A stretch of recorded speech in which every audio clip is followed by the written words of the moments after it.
show emotion. But honestly, I really don't know how well I believe that. After all, I can always tell when my dog is upset with me. Thank you, thank you. True story, actually. I had to give my dog cat food this morning instead of dog food. He glared at me all the way up until I left for work. It was sad. Next up, we'll be seeing the Nile crocodiles, which have a very effective type of camouflage that enable them to appear to be a log or piece of driftwood. This is very helpful because they are what we call ambush predators, which means that they lie in wait for hours or sometimes even days, hoping for an animal to happen by for a drink, which is when they snap and take a meal. They're also said to be excellent parents, as they have been known to store their young in a special compartment beneath their tongue whenever they sense the presence of a predator. This next animal is the largest known species of crane in Africa, and it's called the wattled crane. As soon as you catch a glimpse, notice the small tuft of skin and feathers beneath the beak. That's what's called a wattle, which is where they get their name. The wattled cranes are a very powerful animal, and they have been known to use those strong neck muscles and sharp beak to inflict a stab wound in any predator that would give them or their nest hassle. They are a monogamous animal, meaning that they mate for life, and they typically only produce one chick per year. And we're right on the back side of the gorilla trail now, and just about to go over the top of the gorilla building. So in a moment, you'll see a few large plate glass windows in front of you. These are actually skylights looking down into our gorillas' bedrooms where they sleep at night. Now, there's no gorillas down there right now, so don't feel like you need to crane your neck to get a peek. I just figured I'd let you know what those were there for, since a lot of people tend to ask me about that.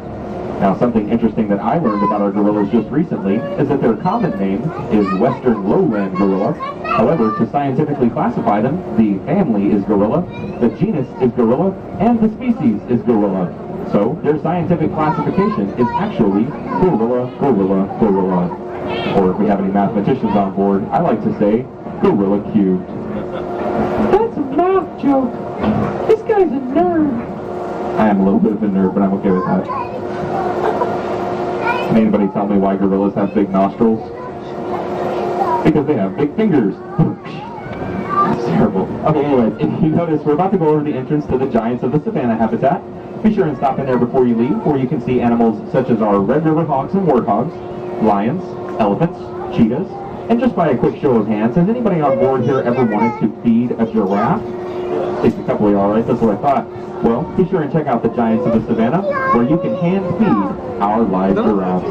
I actually got licked by a giraffe while I was feeding him just the other day, and I have to admit, it was actually pretty awesome. I might have put the pictures on my Facebook, just saying. And you can also catch a little glimpse of our mandrill habitat down there in the bottom. The mandrills are the largest and most aggressive species of monkey, and you can tell the males from the females because the males have incredibly bright colors across their face and hindquarters. Bright enough that it kind of looks like they put on makeup this morning. Those bright colors serve a number of purposes, but mostly it's to attract the ladies. Kind of backwards from how we do it. I don't think that would work for me. I could be wrong. The final animal we'll be seeing today are the African black-footed penguins. You heard me right, these are actually penguins from Africa, and they prefer temperatures of 50 to 75 degrees at all times, which South Africa provides them. You can just catch a little glimpse of them from up here, but be sure and stop by the Penguin Cove before you leave. You'll have to walk right by it just before you go back underneath the tunnel. While you're there, see if you can catch a little snippet of the sound these guys make. It's not at all the type of sound that you would expect to hear from such a cute little bird, but it actually sounds like the braying of a donkey. My favorite.